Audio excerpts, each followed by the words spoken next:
The problem was never that you think too much. The problem is that you think at a depth that most of the environments you have moved through your entire life were never built to accommodate. And nobody told you that. So you spent years trying to think less, move faster, decide quicker, trying to fit your mind into a shape it was never designed to hold. You were not too slow. You were operating at a different level entirely. And the world kept grading you on a curve built for someone else. Most people process information horizontally. They move across the surface of a topic, gathering enough to form a position, and continue forward. This is efficient. It is socially fluent. It allows someone to participate confidently in most conversations, make most decisions quickly, and move through most situations without significant friction. For the vast majority of daily life, horizontal thinking is more than sufficient. Your mind does not move horizontally. It moves vertically. When you encounter an idea, a situation, or a problem, you do not move across it. You go into it. You find the layer beneath the obvious interpretation, and then the layer beneath that, and then the assumptions underneath those layers that nobody else thought to question because the first layer seemed sufficient and they had already moved on. That vertical motion is not inefficiency. It is a completely different relationship with depth. And it produces something that horizontal thinking, no matter how fast or how confident, structurally cannot access. But before we get into what that depth actually reaches, there is one specific place where your level of thinking creates something that most people around you have never experienced and do not have the framework to recognize when they encounter it. A moment where the depth of your processing produces an outcome that looks almost inexplicable from the outside. We will get to that precisely.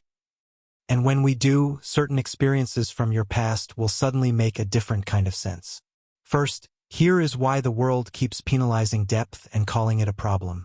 Every social institution you have ever moved through, school, work, most social environments, was designed around a specific cognitive profile.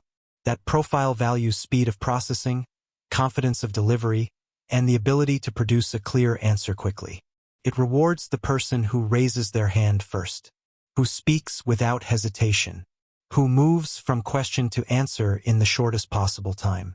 That design is not malicious. It is practical. When you are managing large numbers of people, speed and clarity are necessary. But the design has a side effect that nobody in those institutions ever acknowledged to you directly. It systematically disadvantages the people whose thinking produces its most valuable output not at speed but at depth. Not in the first 30 seconds but after sustained engagement with complexity.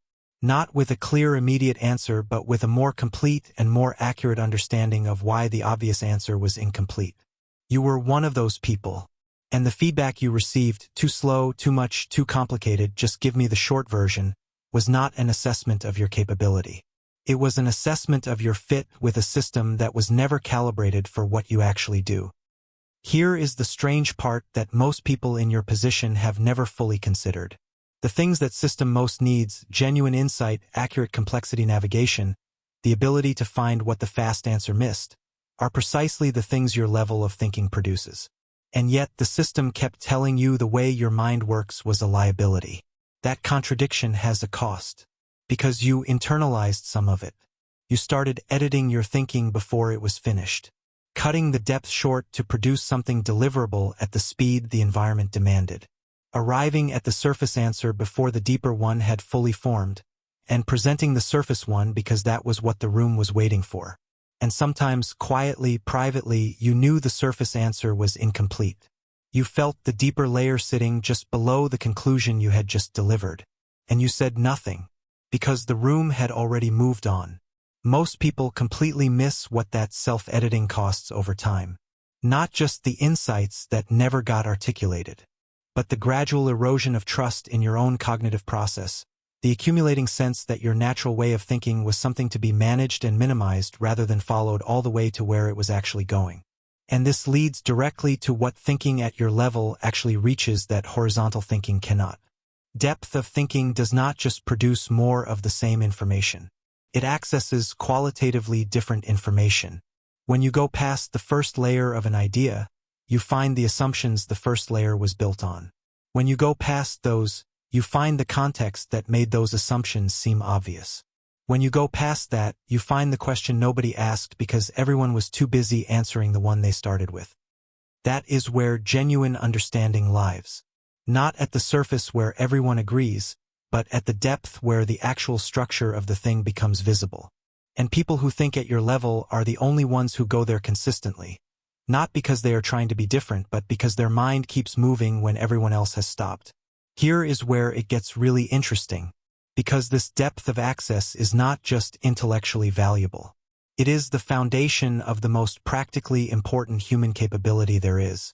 It is the foundation of genuine empathy, because real empathy does not stop at the surface of someone's expressed emotion.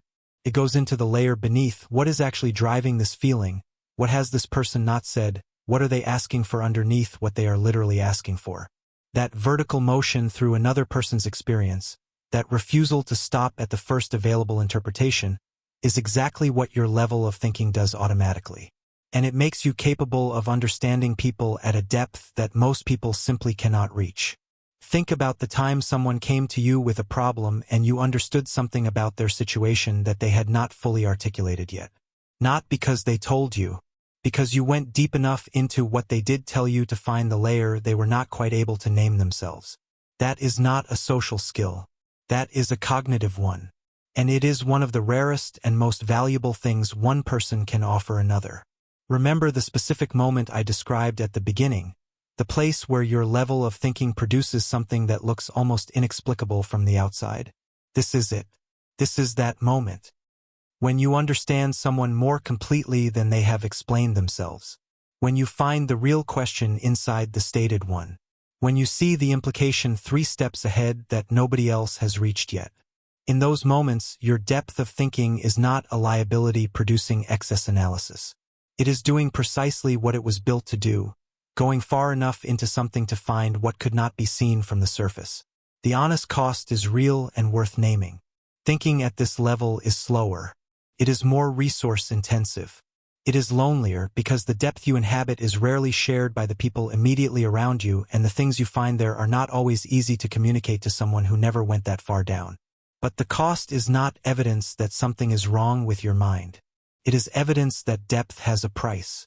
And the price is paid in real time, in the friction of a world moving faster than you, in the conversations where you are still processing what others have already filed away, in the specific exhaustion of a mind that never fully stops. What changes when you stop trying to think less and start trusting the depth is that you stop arriving at the surface answer and calling it finished. You let the process go where it is actually going. You stay with the complexity long enough for the real thing to surface. And you stop apologizing for the time that takes. Because the things your level of thinking finds in people, in problems, in ideas are the things that matter most. And they were only ever going to be found by someone willing to go as deep as you do. Tell me in the comments, has there ever been a moment where you understood something about a situation or a person that nobody else around you seemed to see? What happened when you tried to explain it?